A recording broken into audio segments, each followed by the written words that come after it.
mulat para sang Arjuna esmunira kamandhung sang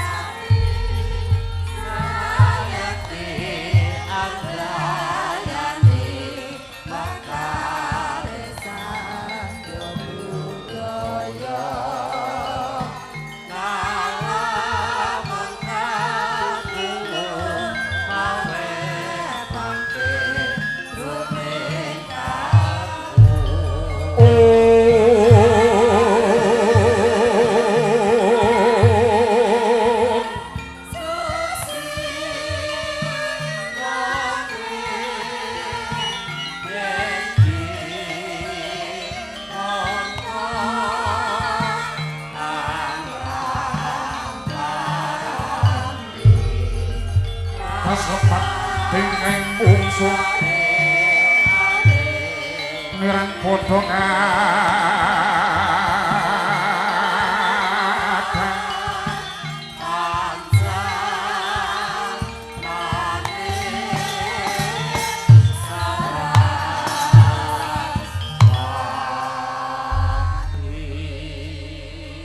nuraning kutu Kakang Semar Badranaya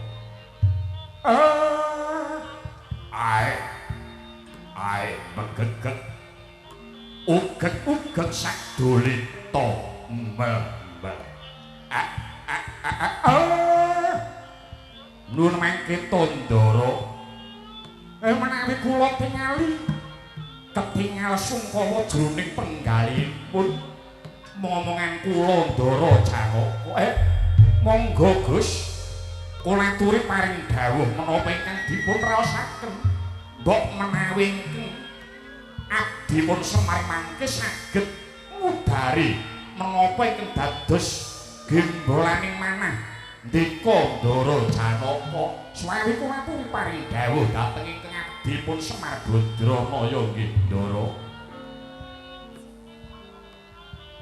ora mengkoto Kakang Semar Badranaya wonten timbalan ingkang adawuh yen to saka pangrasaku jagat iki kaya kena walaking Gusti ingkang Maha Nasa kadidik sasar sadengan papan kebak prandang kang sarta ontran-ontran Kakang Wismaya nggih pancen leres ndika sampeyan Ndara Janaka adakane yen wonten kahanan kados ngaten niku njurda nutuh ngresula nyalahke kana ning njurda ora mawas diri mila kala mangsalipun jejering manungsa menika kedah tanggap dhateng glagat kang sarta swasana nggih Gus yen sedaya sami saged ngrasake dumateng mung karing jagat krodaning bawana lindu bumi gonjing gunung jeblok lahar mlabar alas kobok hangobar dhateng wana pejaten ambrangus ingkang satemah sedaya dadya bumi angus dasare menika mangsa ketiga ngerak turta hawane panas hawane radi sumuk kathah sumbering toya sami asat bayune tetaneman sami risak boten tukul wohipun inggih jalaran kirang subur sitinipun gresang ingkang dipun sababaken kiranging toya inggih karana sampun sawetawis menika dereng wonten Jawa iya Kakang Semar Badranaya oleh montowo ingkang panas iki ndak rasake jungguh marang kahanan ingkang dumadi ana ing jagat raya iki kahanane lagi sarwa panas kang sarta tintrim marga penggalian Kakang nggih napa nggih pancen pun jamani nggih Den mila menawi kula wastani menika tatanan politik kebak pangotak-atik kanggo mikolehake marang kepentinganing pribadi tatanan hukum kanggo kudung mayungi marang penyagung tatanan ekonomi dimonopoli kalian para priyayi tatanan demokrasi wis koncatan marang jati diri tatanan budaya dijajah saperangan malah wis dijarah dening bangsa manca nggih Den. Hah? Yen kula rasake kahananing negara niki sejatine padha dikrenah dening wong jaban rangkah. Pripun carane supaya para pangarsa lan para kawula ing antarane siji lan sijine padha diya dineya cacap cinacak tutuh tinutuh ingkang wekasan sami boten rukun terus padha regejekan. Mbok menawi niki jamane lagi bubrah nggih Den. Iya. Kakang Semar bener marang pangandikamu. Kadidik sing mapan ana brang wetan didukunggo karo sing brang kulon. Sing saka lor padha regejekan karo sing kidul. Sing tengah bengerengan karo sing pinggir. Sing ana dhuwur padha udur. Sing ana ngisor padha tawur satemah panguwasa kinarya gada. Kawicaksanan tinumpangan marang keperluaning suwang-suwang ingkang tundhone kawula cilik ingkang dadi korban Kakang Ismaya. Nggih, leres. Menapa ingkang dados dawuh dika menika kepara nyata miwah leres. Beja-bejaning tiyang niku nek tesih eling lan waspada. Kula wangsuli malih beja-bejaning tiyang urip wonten alam donya menika menawi tasih eling lan waspada. Yen sampeyan ngrumangsani dados jejering satriya Trengwita Radya inggih kedah purun nyiksa raga memulya jiwa. Sumingkring keramaian dumunung ing asepi ngiseping swapana kang pranaweng kanthi niku tegese weruh dhateng kajatening urip ingkang sejati. Wong sing seneng duwe laku kaya ngoten niku banjur titis ing pawaras wicaksana putus satemah saged gagapi dhateng obahing jaman lumadining kawontenan menika nggih Den.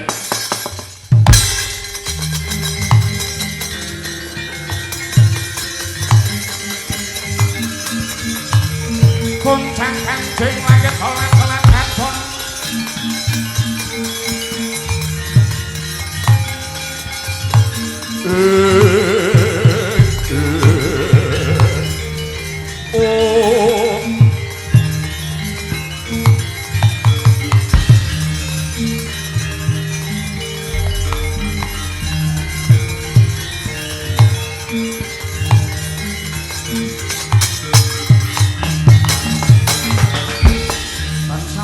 Moring sukma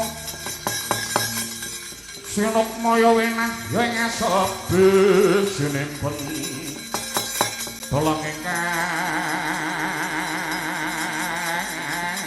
alebu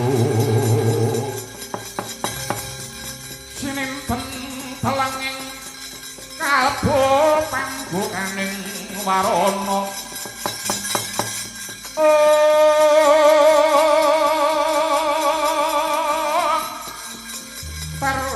layak pengaluyuk benda pesating subano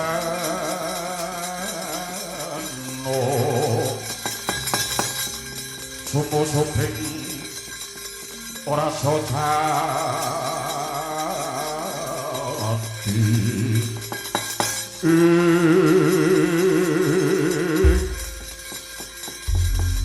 Kakang Semar Badranaya wonten timbalan ing ngadhawuh dadi mangsa iki ana bab pigati ingkang kudu ndak dawake kelawan Kakang Semar Badranaya. Nuwun inggih.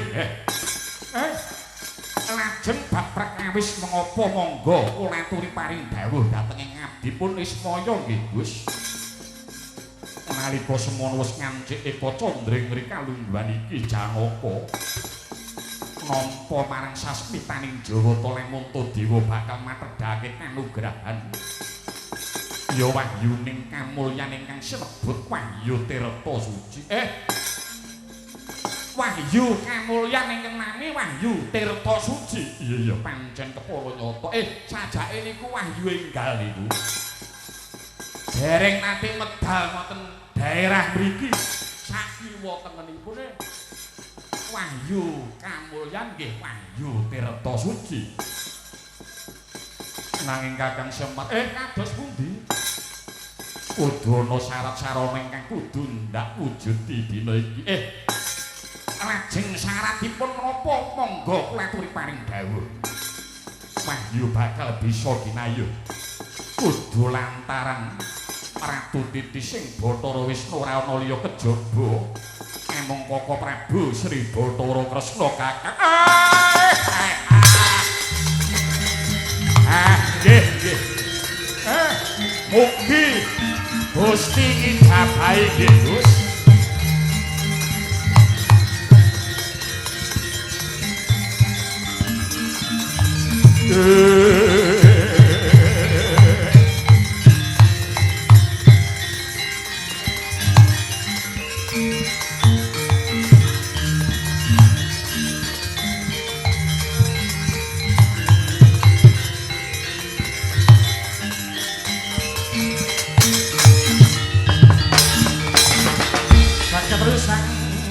Berangku Urunangku Bernobet Kambet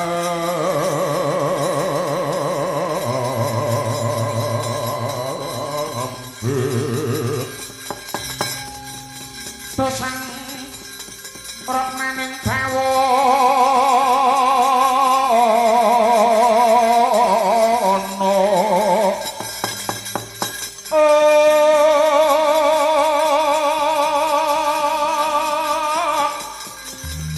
Seto kang ana sing kias ya seto kang kudu kering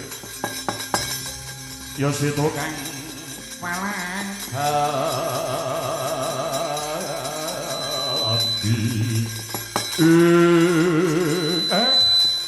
nuwun sewu nggih Gus sampeyan paring dawuh bilih Sinuwun Darawati ingkang dados lantaran dateng tumurning kanugrahan ingkang sinebut Wahyu Kamulyan Tirta Suci. Kok lajeng rumaos kaget raosing manah kula. Banjur apa ingkang ndadekake kaget penggali Kakang Semar Badranaya. Nggih ngaten nggih Gus. Miturut pawartos ingkang kula tampi bilih wekdal menika Sinuwun Sri Bathara Kresna katemben Sungkawa penggalipun inggih karana kecalan dhateng pusakanipun senjata cakra ingkang dados piandeling negaring Ndarawati hingga sakmenika iwal saking astanipun Sinuwun Prabu Sri Bathara Kresna. Menika ingkang dadosaken Sungkawa penggalipun ingkang sinuring Ndarawati. Iya. Banjur aku kudu kepiye Kakang Semar apa Koko Prabu Ndarawati bakal ora ngudaneni marang panangise Janaka minangka dadi lantaran marang tumurning Wahyu Kamulyan sejati ya Wahyu Tirta Suci. Yen to Koko Prabu lagi Sungkawa penggali apa kang di aturake dene Kakang Semar Badranaya ngaten nggih Den. Yen sampun sampeyan niku namung ginubel dateng raos pas-pas Kang Sarta kuwatir mestinipun boten badhe kasembadan menapa ingkang dados gegayanipun Dara Janaka. Sampeyan nang percaya kaliyan aturipun ingkang adipun Semar Badranaya. Yen dewa ngudaneni Kang Sarta jagat sampun ngudrataken watun lair batin linambaran kanthi tulusing manah saha pasrah sumarah wonten ngarsanipun Hyang Agung. Tartamtu badhe wonten margi ingkang utami kangge srana saged kasembadan gegayan dika Ndara Janaka pun sampeyan mang titeni dhateng aturipun ingkang dipun Semar Badranaya. Long-long Driya manggung-manggung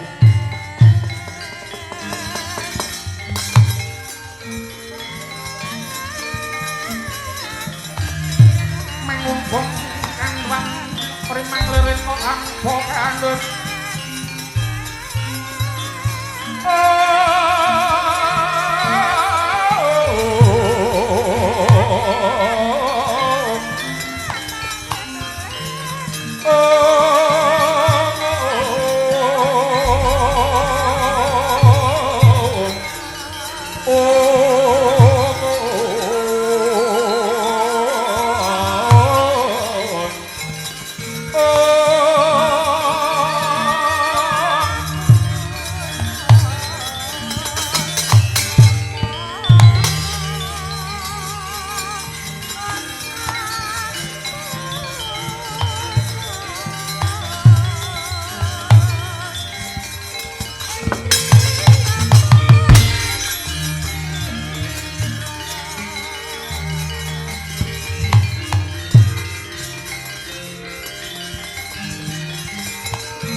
ngawuraken tengaraning ngajurit bong maguru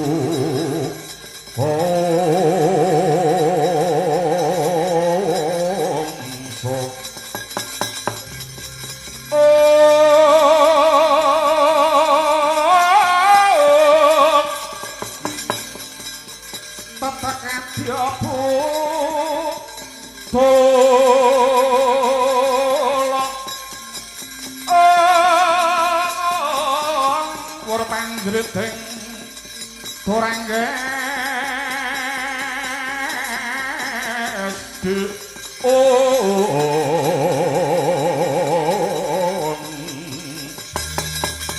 Panjriting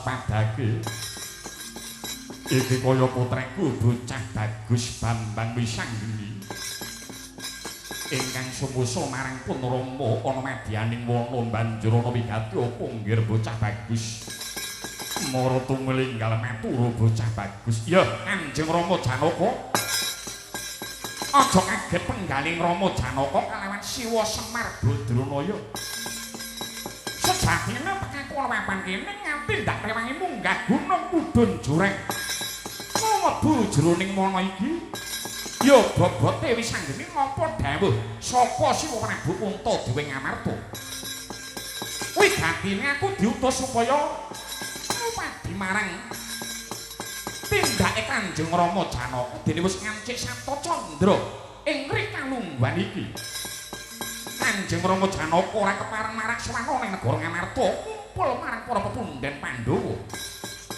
ingkang satemah ndadekake bingung jroning penggalih Siwa Prabu Puntadewa banjur utusan kalawan Bambang Wisanggeni supaya upadana ngendi papan dene Kanjeng Rama Janaka dumadakan aku bisa ketemu ana papan kene Kanjeng Rama nggih nuwun mangkita Ndara Wisanggeni piye wa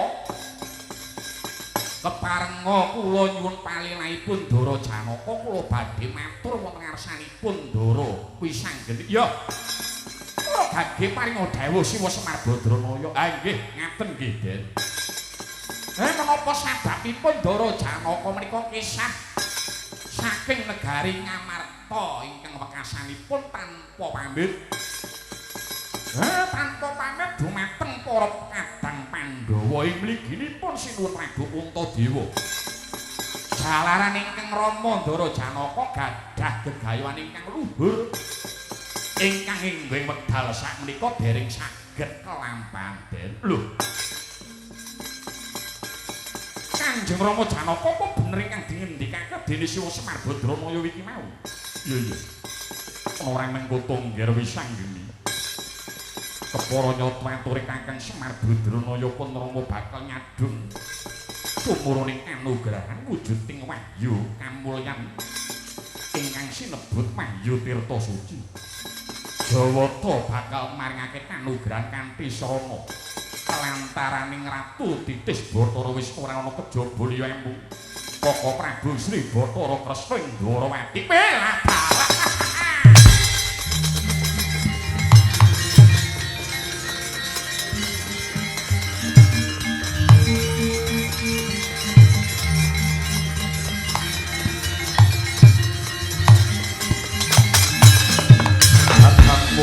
Padhawaran denabege desa samen demo baris kang prayitna haywa sarangga wantara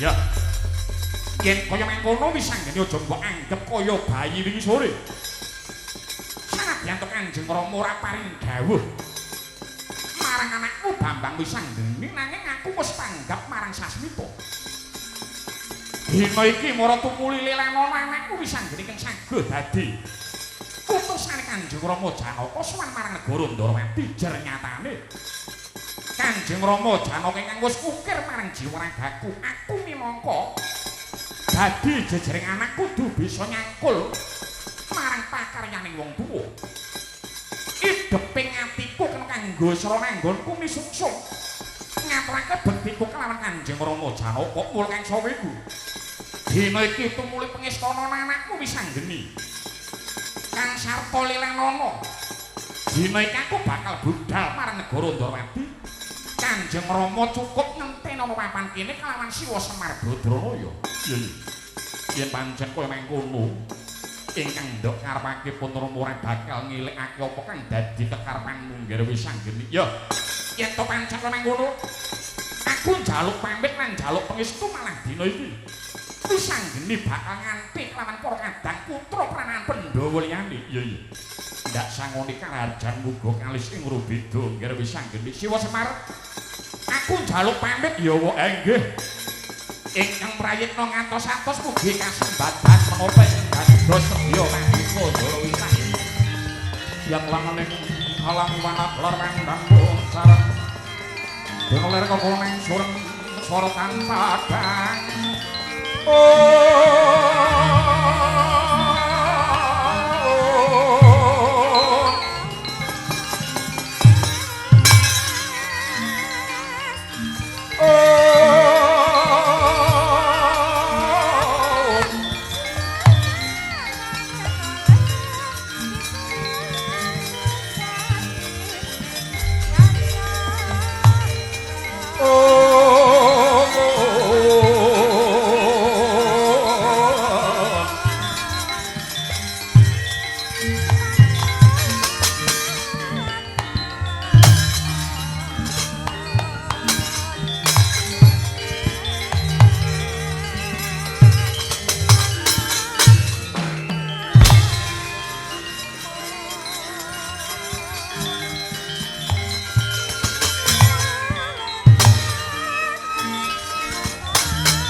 Sromawayut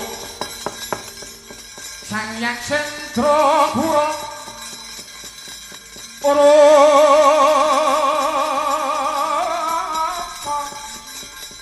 mangsa kabeh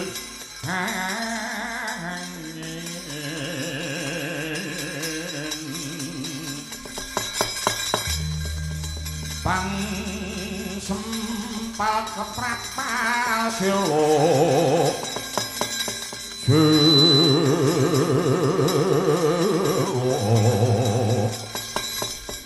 ablasa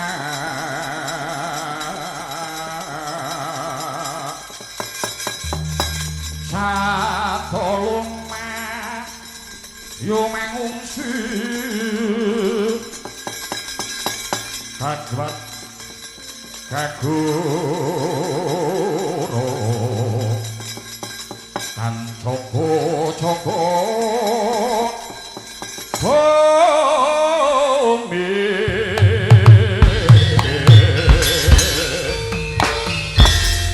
walata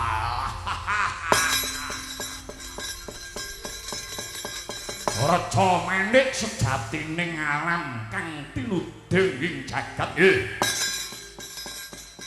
ora mung kudu paman padhe Pancatyono man kawula non wonten timbalan ingkang adhawuh paduka Angger Anak Prabu Bima Narakasura kalawan adhiku kinasih Togok nun dalem bos bilung dalem Ndara Juragan dengaren ora pengkumpliti ndak padha kana-kana marmane sira kabeh adoh ndak awe cerak saya ndak raketake jalaran ana bab ingkang wigati ingkang kudu ndak andharake marang jeneng sira kabeh manut kabar ingkang wis pawarta kang dinandhunging Karna ora suwe meneh yen Jawata bakal nedhake wahyuning kamulyan ingkang sinebut Wahyu Tirta Suci. Namangka yen jeneng ingsun kasembatan kedunungan Wahyu Tirta Suci. Negara Trajutresna bakal manggih tata titi tentrem lan raharja, gemah rimah, luh jinawi lan bersinar. Bersinar niku nek nggone dhewe nek mriki nggih mboten. Lan muga bakal saya kuncara anggone jumeneng Malindra. Ya merga disuyuti marang para kawula dase sak negara Trajutresna.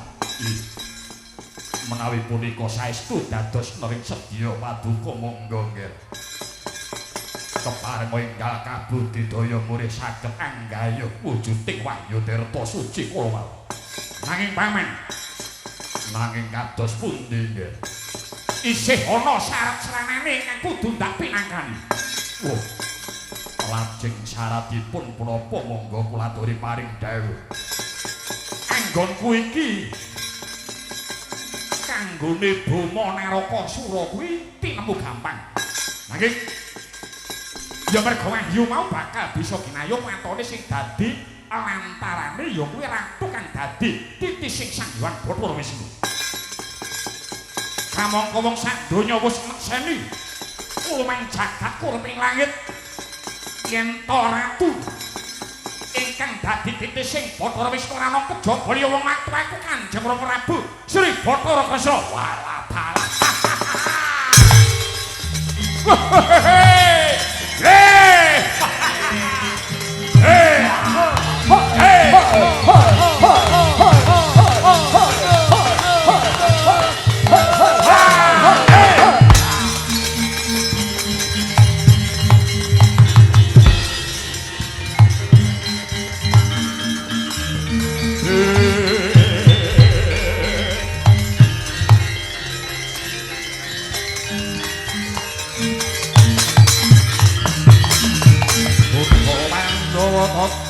Dewi saya Indriyagasara Maruta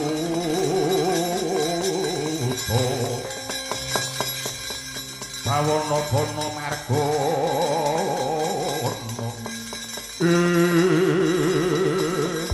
waladala Kang Tagak apa lho patihe bungai kok bungai lah iya jengkleng-jengkleng joget-joget sajake sepel karo ling ngendang iki pokoke jas gandas wis kowe arep ngejaki Rama cara piye bakal diladeni karo buri oke wis ling ngempul ngantek tele-tele-te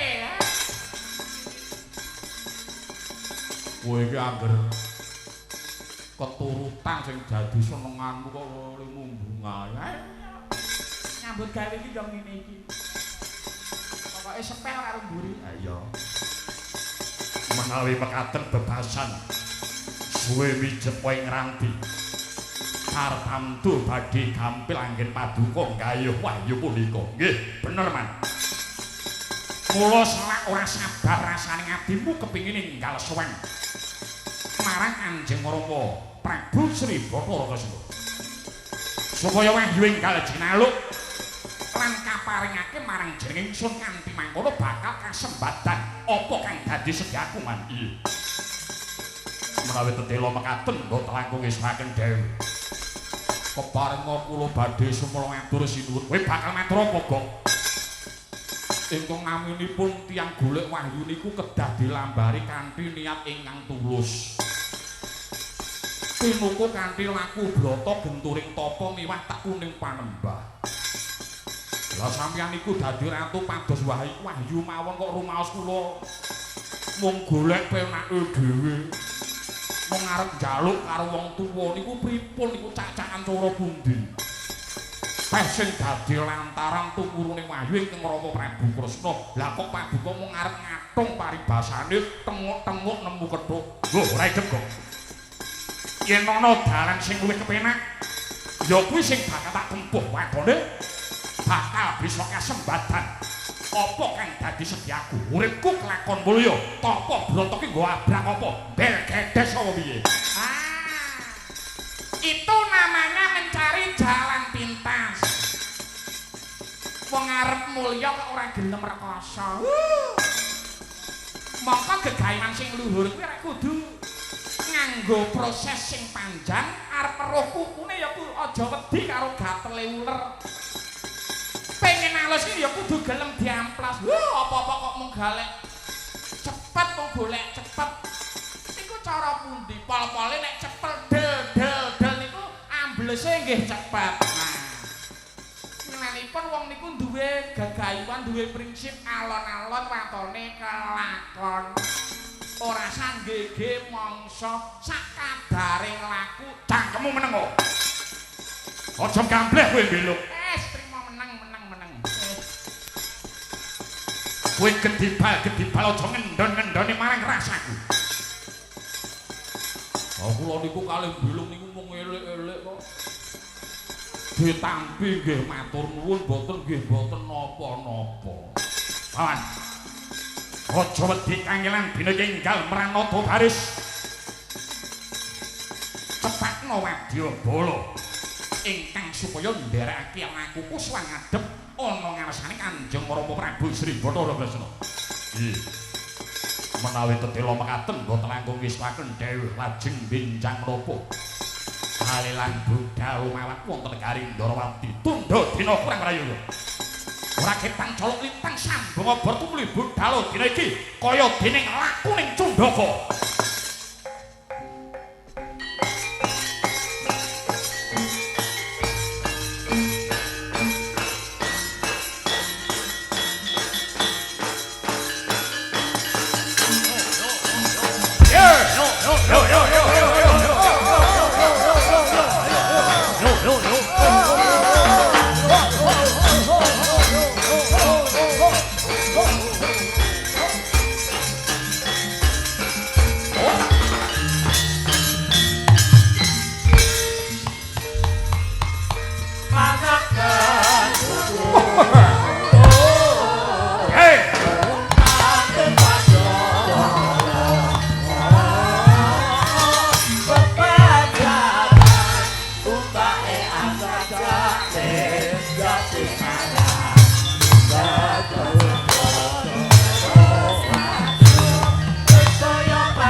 maju maju yo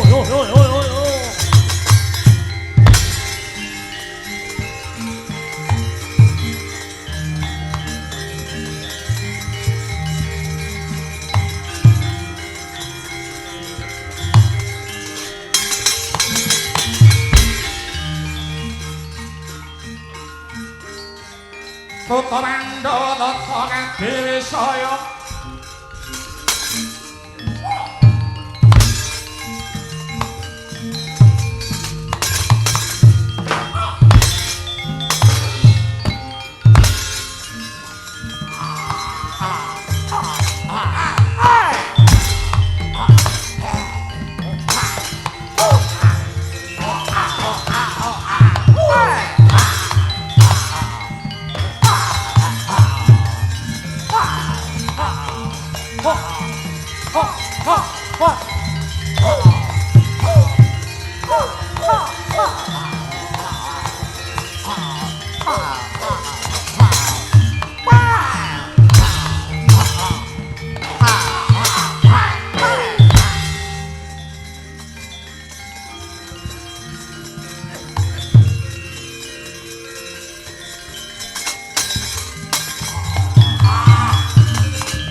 mangkyo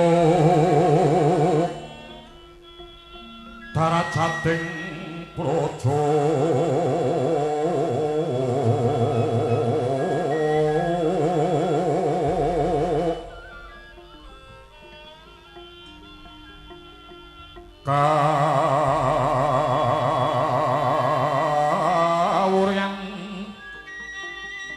kawuryan wasunya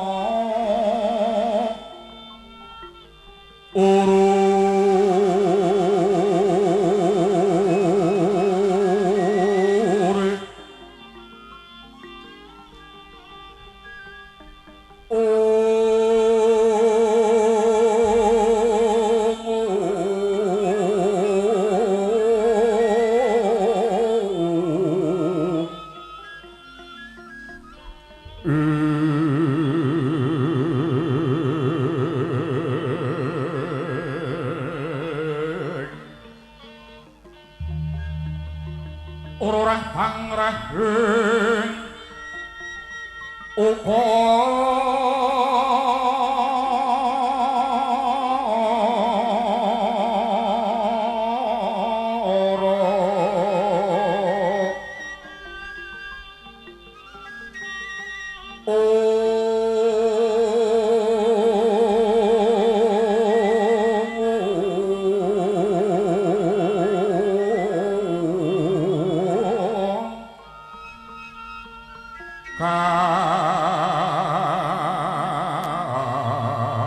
karono tanpa paubi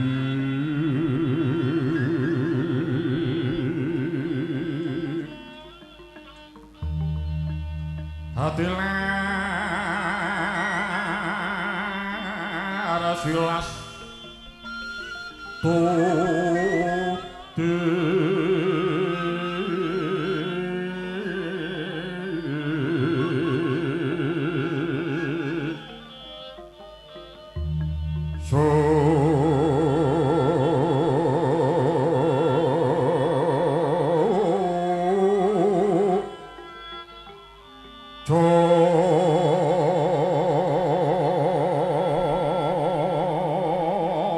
Jono sarjandeng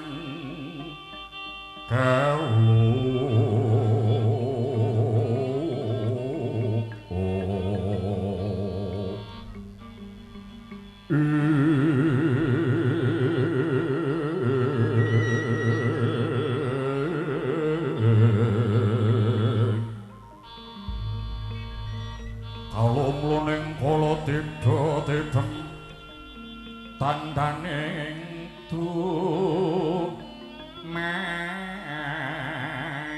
mahatri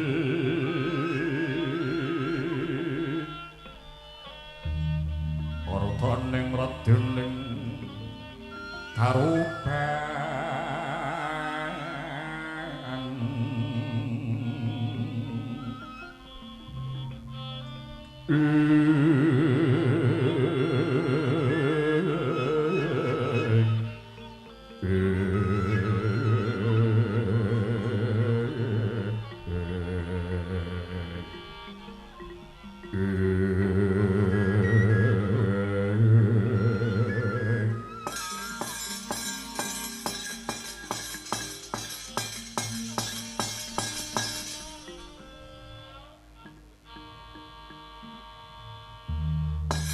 kawula nuwun dereng sawetawis daeng rewu paduka njeng Koko Prabu ing Mandura ora paduka ngaturaken pasegan pambagya palakrami mugi kunjuk ing sahandhap pepada paduka njeng Koko Prabu ing Mandura ladal ya jagat ya dewa bathara jagat mangestu ngoro ya Yayi Yayi Prabu banget panarimaning pun kakang pambagine Yayi Prabu ndak tampa tangan loro sut kalungaking jangga sumu-suping dada muga dadi ora daging kayuwanan ora liwat puja astuti kutukuli tampanan lho Yayi Prabu kadangipun kakang Yayi kawula nuwun inggih Koko Prabu kula cadhong tangan kula kalih kapundhing mustaka mugi dadosa jimat paribeh kula nangge taba Porsidurna ing Sokalima kula nedya ngaturaken karaharjan rawuh ipun Bapak Resi Durna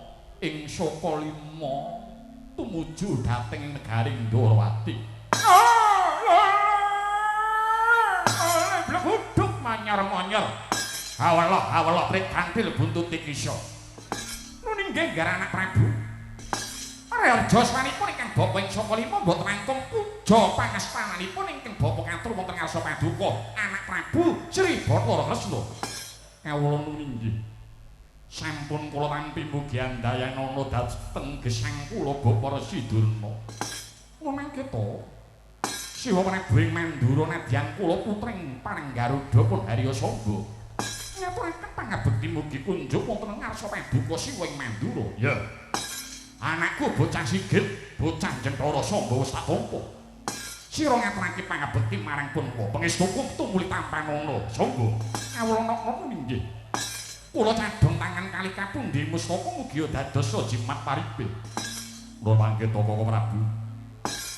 Nadyan kula ingkang ngraying Solo Bumi pun setyaki ngaturaken pasegan Panakrami.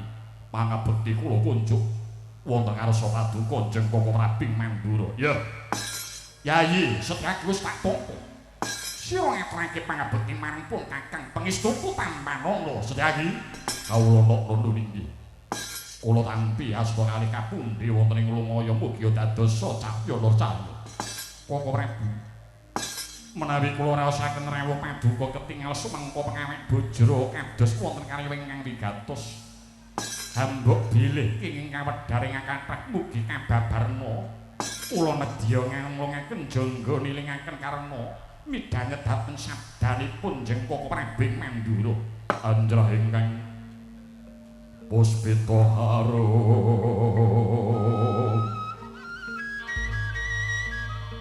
kasiluring samirana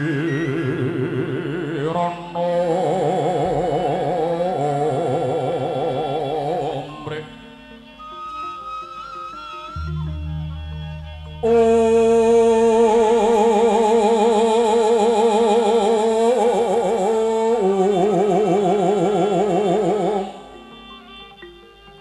Sekar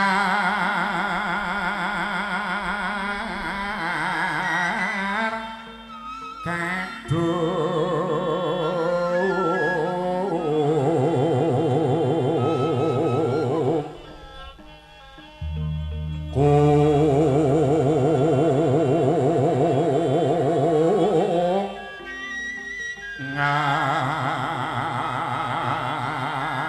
ngas gandanyo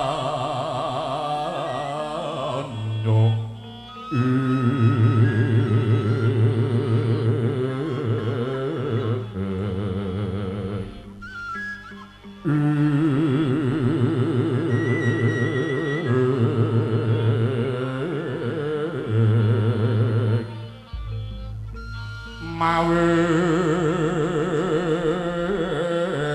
raras ronaning driya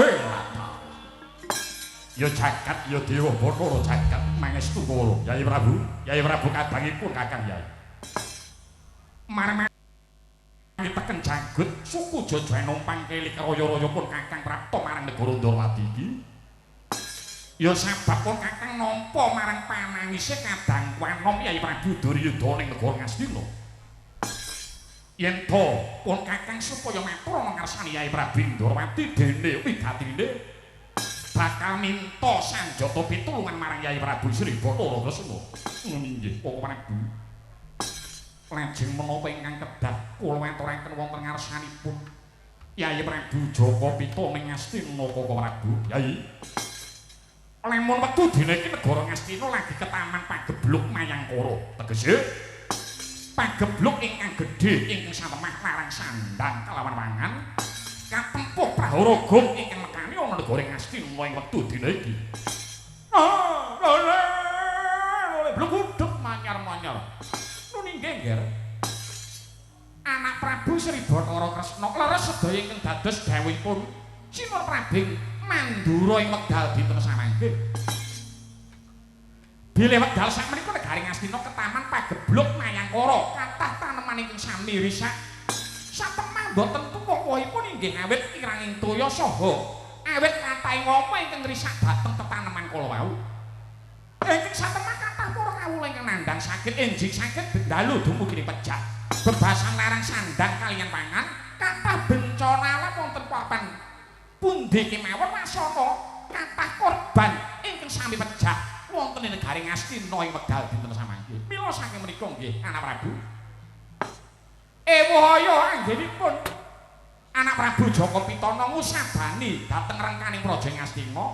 Mila sawanipun ingkang bopeng saka lima ingkang nderekaken dhateng rawuhipun Anak Prabu Mandura ing wekdal dinten samangke badhe nyuwun sanjata pitulungan dhateng paduka Anak Prabu Sri Bathara Kresna nalika semanten ingkang bapa nampi dhateng sasmitaning Jawata bilih waloyaning negari Ngastina ing mangke menawi Anak Prabu Duryudana sampun sembada saged nyadhong dhateng tumuruning Wahyu Tirta Suci.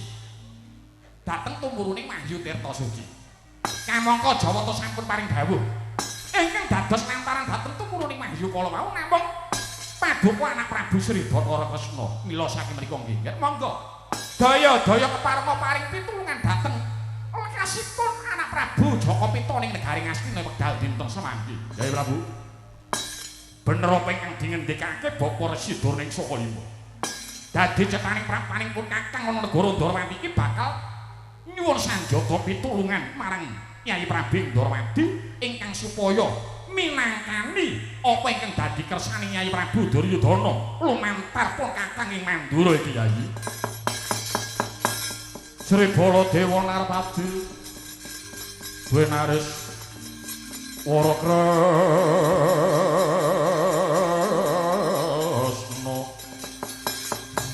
sakalangkung tresnane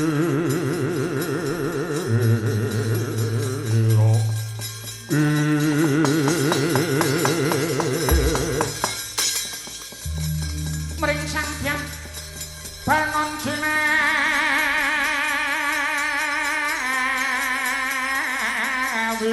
mongko bisa umwani pun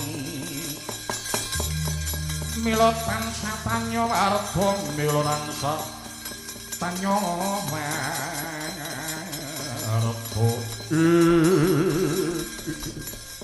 inggih Prabu saha paduka Bapa Resi Durna nanging saderengipun kula nedya nyuwun samudraning pangaksami paripaksa ingkang raying Ndarawati dereng saged paring piwangsulan menggah menapa ingkang dados dawuh paduka Koko Prabu inggih karana ingkang raying Ndarawati nembe ribet sing manah kula inggih karana menggalih dhateng murcanipun piandheling negari Ndarawati ingkang naminipun Sanjata Cakra ingkang sapta Candra etang ing kalenggan menika dereng wangsul malih mring negari Ndarawati. Mila paduka Koko Prabu kula aturi sabaring penggalih nengganggen kula nyerantos pangsulipun Sanjata Cakra Koko Prabu. Kakerisang kaberangu renang kula ginambeten beda samretaning bawana.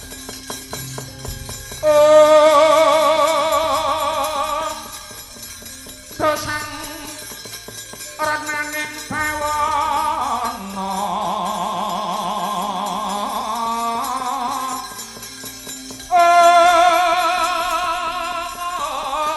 ya kepo kang malang hati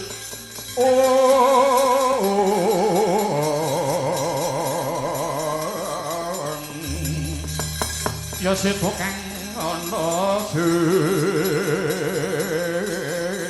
bias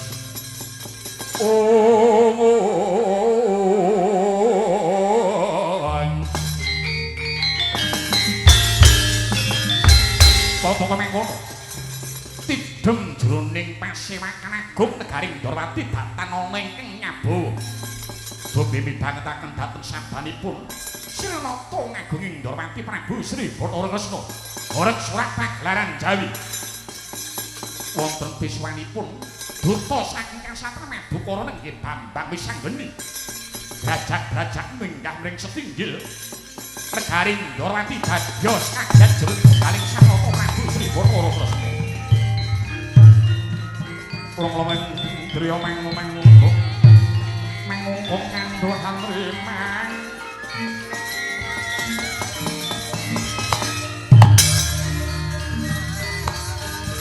kandhang sore mangleleng mutan mokandir yen tatulus semengku sanghyang utama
pengaraning jurit gome guru kongso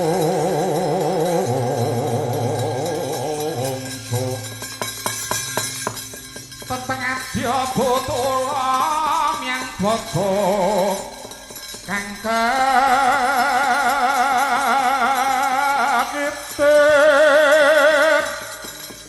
rakata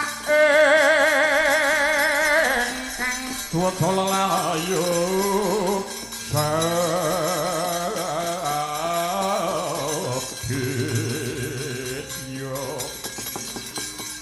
yang bocor layu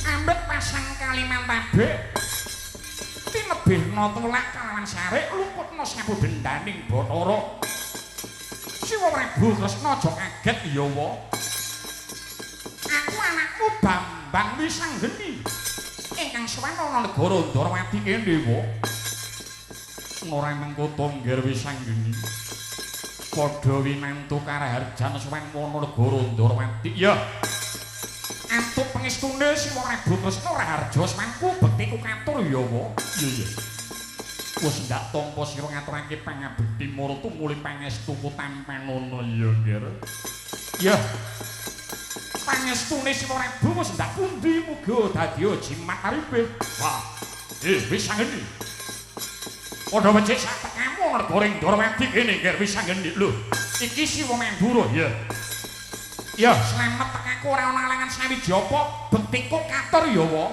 ya wis tak tampa sira ngaturake pangabekti marang pun wa ora mengko Tongger anakku putuku Bambang Wisanggeni padha becik sak tekamu ya Nger Wisanggeni ya Simbah Durna Raharja tekaku Simbah Durna bektiku katur ya Mbah Durna ya wis tak tampa sira ngaturake pangabekti marang pun yang saka 5 Nger Wisanggeni kabingaren janur gunung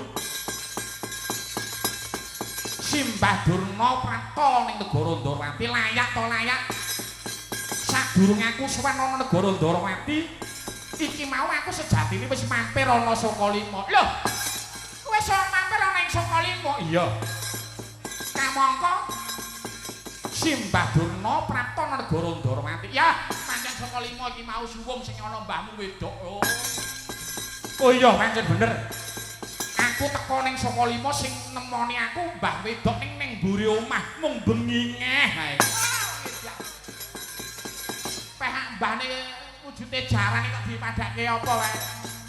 Wis wong ra genah. Wis bolak-bali sanggeni cah Bambung.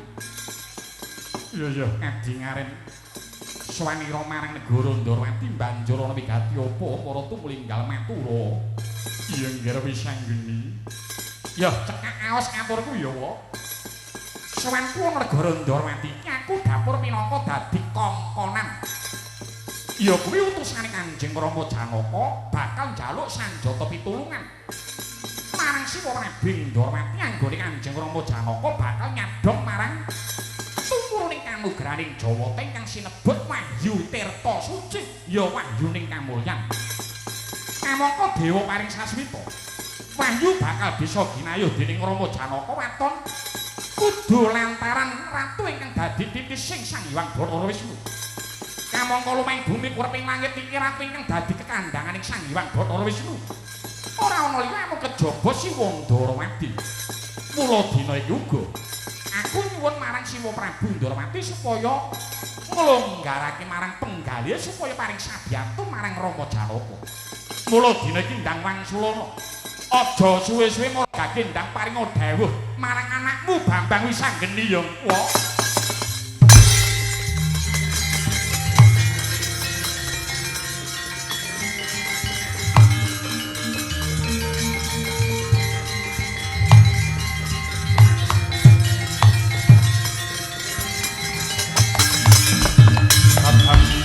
Padha aran kenabete Desa hamang gempa baris santra Yetno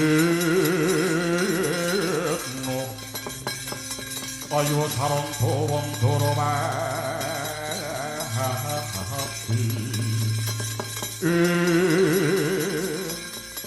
Ora mengko tongger putraku Wisanggeni piye wa sing gedhe pangapuranmu jeneng si Raja kleru tampa yen to sejatine rawuh Koko Prabu Mandura nganti marang Bapa Resi Durna iki sejatine dene uta dening Nyai Prabu Duryudana supaya bakalan mboyong marang Purwa supaya prapta negara Ngastina ngusadani marang rengkaning negara Ngastina ingkang lagi nampa pacoban wujuding pagebluk mayang Kurayanggar. Wa dina iki anakmu Wisanggeni bakal matur yen ana luputku sing gedhe pangapuranmu. Aja sinengguh.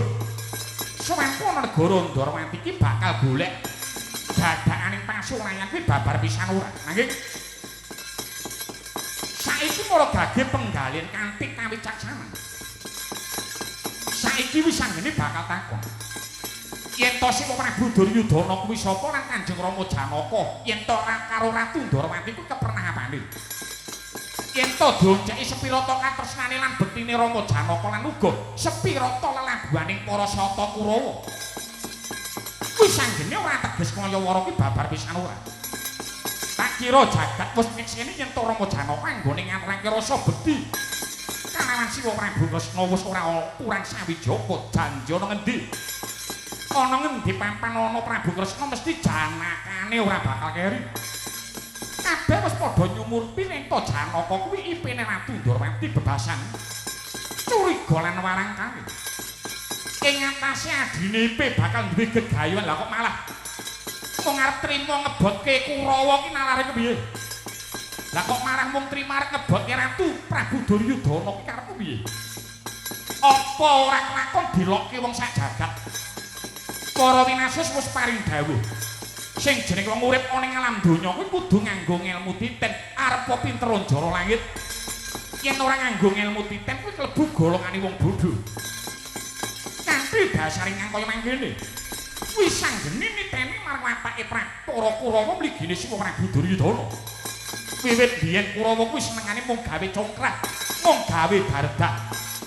Jalaran sing dipamrih patining para Pandhawa lan gawe wirangi Siwa Prabu Ndarawati ing tata gelar Prabu Prabu Kresna bakal diboyong ana negara Ngastina nanging sejatine Siwa Prabu bakal digawe wirang Kang Sarta bakal dipamrih marang Padhewi. Kurawa kuwi wong licik, Kurawa kuwi wong culika. Mula Kang Sawa iku ya wong. Dina iki Siwa Prabu Kresna tak aturi menggaling ing kanthi wening. Yen to dina iki wis anggene ora lakon boyong.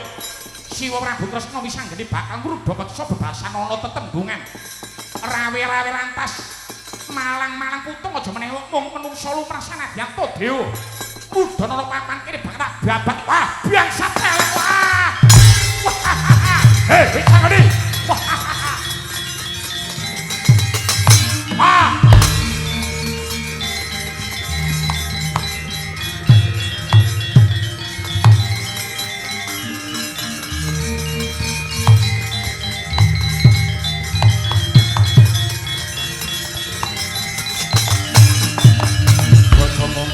Kenotap jojotan mawing wengis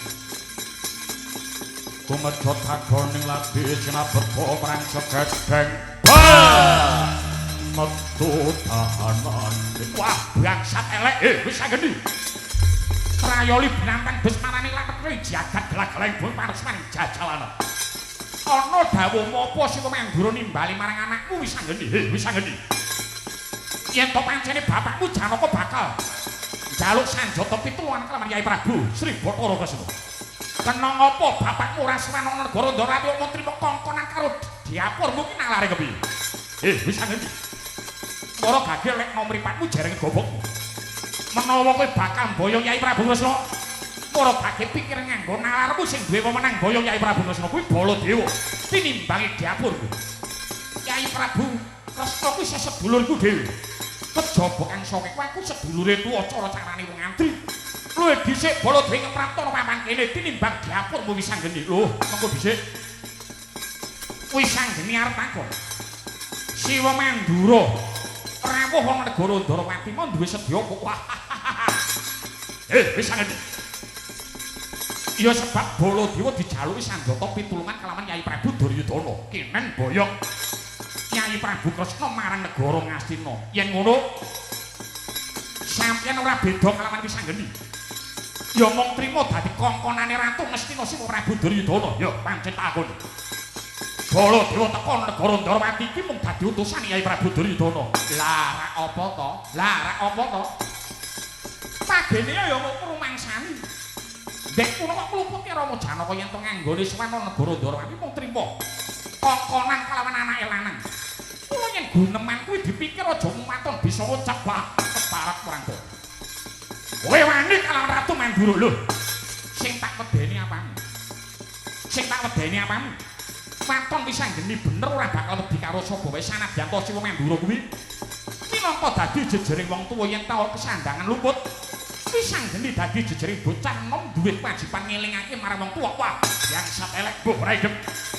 Bakune rembug. Yen to kowe bakal boyong Kyai Prabu Kresna dina iki bakal dakku kuwi. Kena kowe boyong Kyai Prabu Kresna watun bisa sembodo nglangkai kandhane Ratu Mandura. Diadeke dina iki apa? Wah.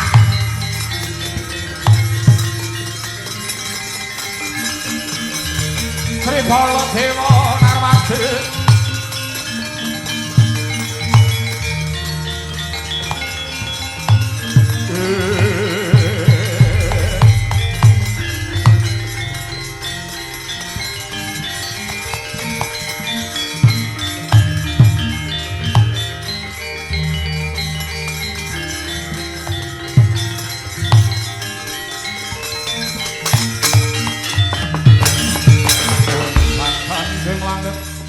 melak-melak apun loro gending sangolis urisang mawi gandrung sabarang katulu.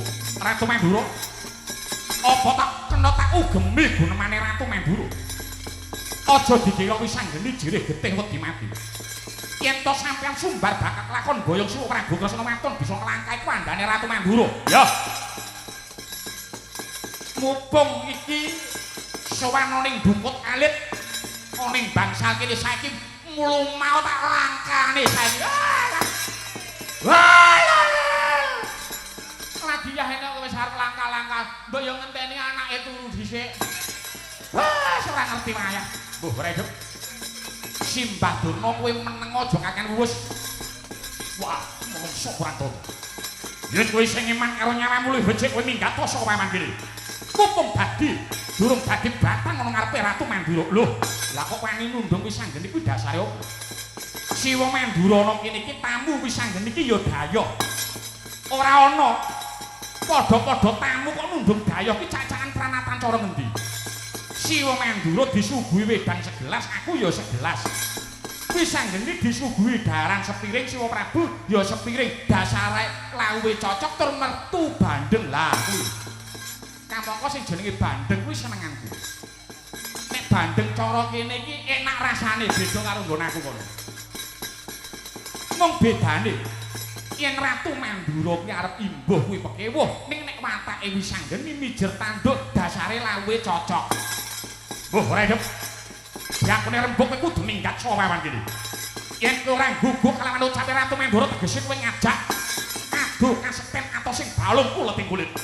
Perkara iki dirampung ana njaba. Mula gage metu njaba dina iki kowe sik eman-eman bayar larang-larang kok ditokke njaba. Ya eman-eman. Lah saiki 350 ngono kuwi.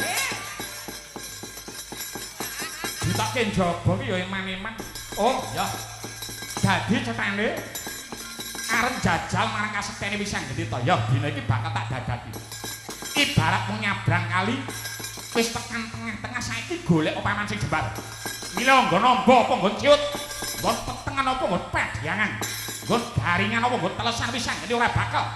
Digrek urusan wah metu njaba treneng kandang lekolo. Iki lan karo ya.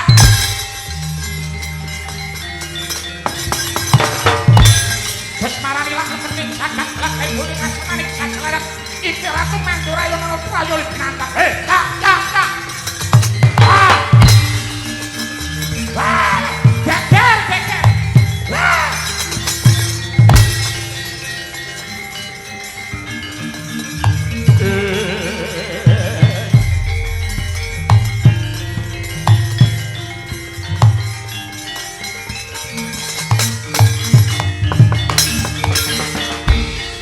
Iku sak nyatane goncang seret linangku mungker kona uri ribetko umi ringanko birongka bermorek manus koyo abdi karo naliki aswosu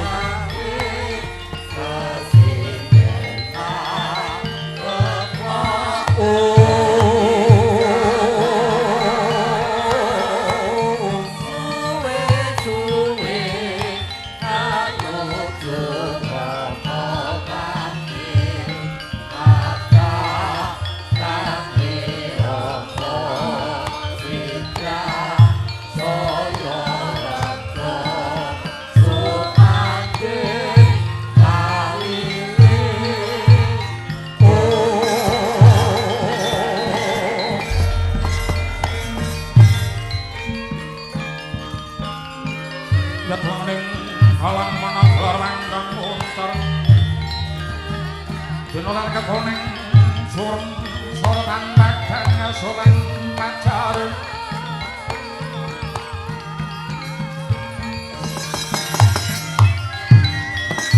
Aulun Kanjeng Rama Prabu oleh kang putra pun Sudikja kepareng sowan Abiyantara wonten ngarsa paduka Kanjeng Dewaji.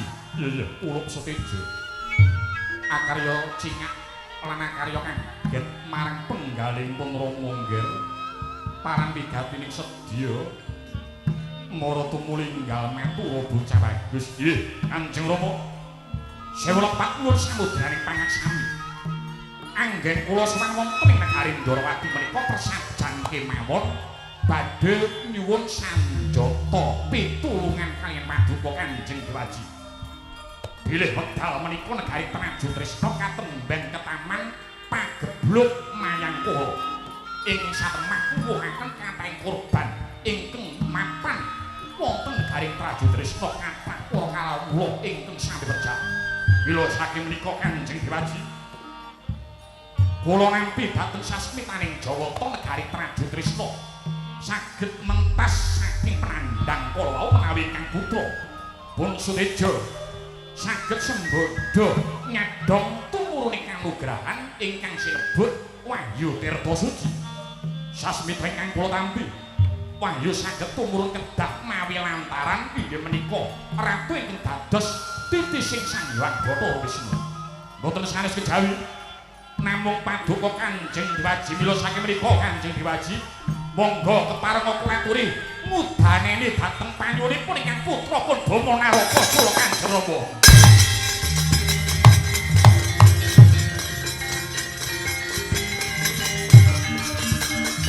Bungkang Kanjeng langit telah ngabon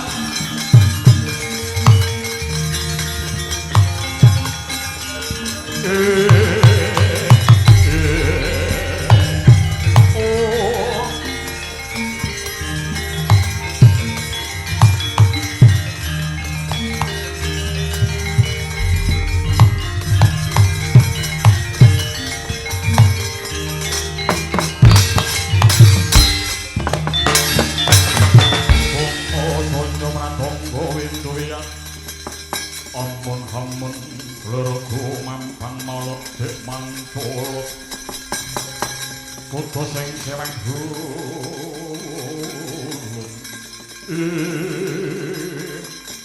Norang mengkutung ngira kulung Suteja. Nadyan Dewa paring kewisik kang kon ngono putra ingkang minangka dadi lantaran tumuruning Wahyu Tirta Suci nanging ora ana anane yen to kudune nambaran gedhining laku prihatin.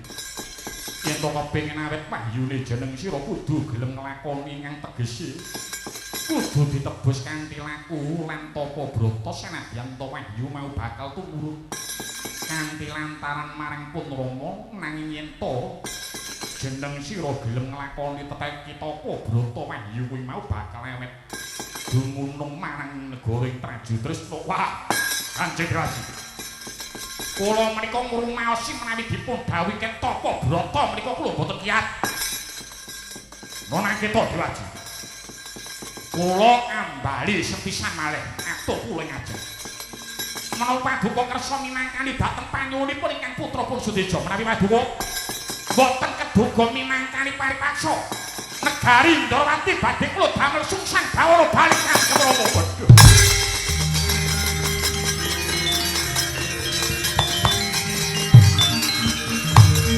Samar pamore sopo sing ngoyo menanjari ngasobi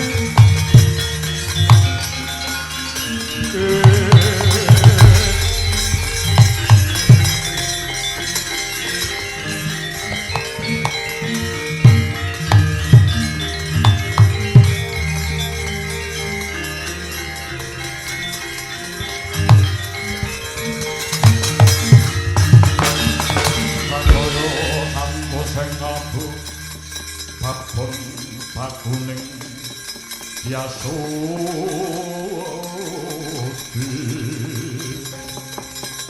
para caraning bumi sasimbang kala lan dadi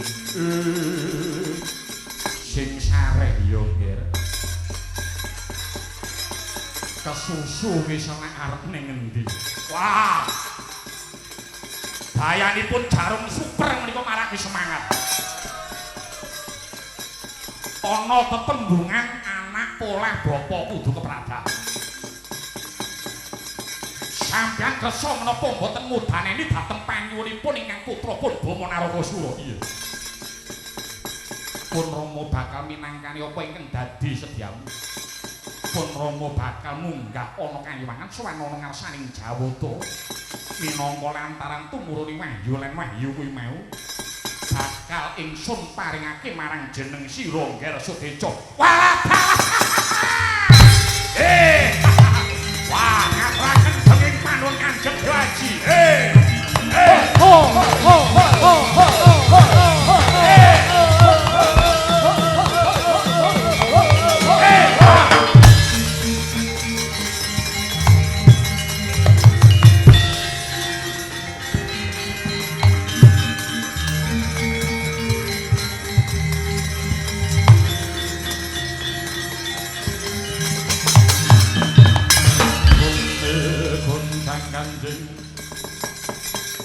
langit kelak-kelakaken leregening tangal urusan mewe kandung sabaran kalbu palatala nggih nggih wah gentos kula sing dibledhek niki biasane mbledhek saiki dibledhek ngendi nggih nggih ning kula suka kula remen gandeng sampun cetha lan trawaca menggah menapa ingkang dados kesagan paduka minangkani dhateng panyuwun kula nggih monggo daya-daya paduka Kanjeng Rama kula dheraken minggah wonten ing Kalimangan sowan wonten ngarsanipun Hyang Kukulun padha wenang iya yen panjenengan kowe mengkumi pun Rama duwe penjaluk jeneng sira ndisi ana Kunten ana sarta golek papan ingkang sepi ki mengko ndak pundhut anggone munggah ana kayiwangan kanthi nindakake laku panglemonan supaya aja nganti ngawistara dene Koko Prabu Mandura kang sarta wis nanggeni mengko mundhak gawe gelaning para kadha menawi tedhela mekaten boten langkung wisaken dawuh daya-daya kang putra nyunawit madaling pasilan duga-duga digawa ngati-ati aja kongsi keri mara tunggu budal dina Kumosono pratangga Windoya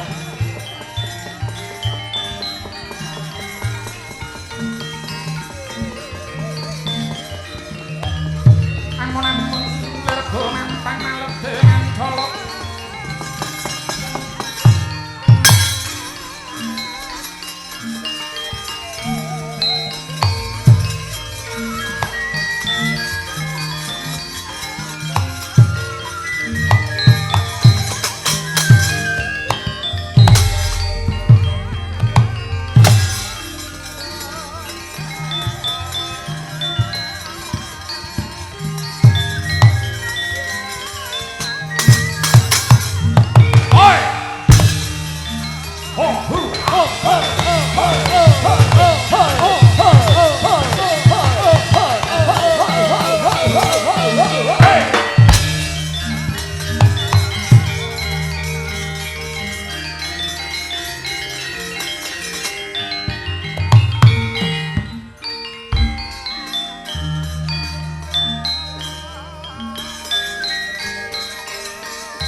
jebul tinemunipun kados mekaten kawontenanipun negari Ndorowati.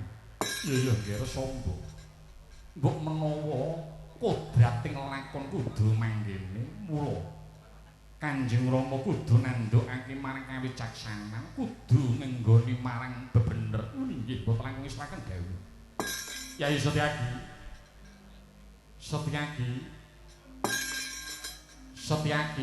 Paman Setyaki.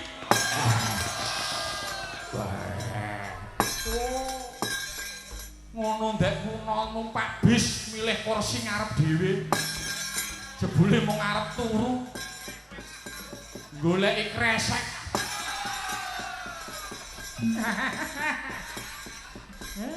Nggih. Mboten dados sabab menapa nggih jalaran panjenengan menika sampun sepuh wedekno. Mbangane tak utahke ning ngajeng jenengan. Aduh golek kresek. Nggih. Paman Setyaki dipun bangu kaliyan Kanjeng Rama ing Ndorowati, monggo kula dherekaken badhe tindak wonten pundi. Jeneng si Raja salah tampa. Dene ingsun bakal kundurang ngedaton kang sarta manjing ana sanggar pamujan. Mara dina iki bubarna para nayaka ingkang padha gantung sibuk jeneng ingsun aksa kundurang ngedaton. Mboten langkung ngiswaken dawuh paduka Kanjeng Prabu Ndorowati. biar kapal iku wau. Wis purna sadaning Sang Nata Prabu Sri Bathara Kresna Pundra kedaton kahayap para panceti miang badaya Sri Pipindha we Kresna tementase ndrancang seta tuhutan barbah. Konduring Sang Narwati lamun Cinandra kadya jati tetunggalan.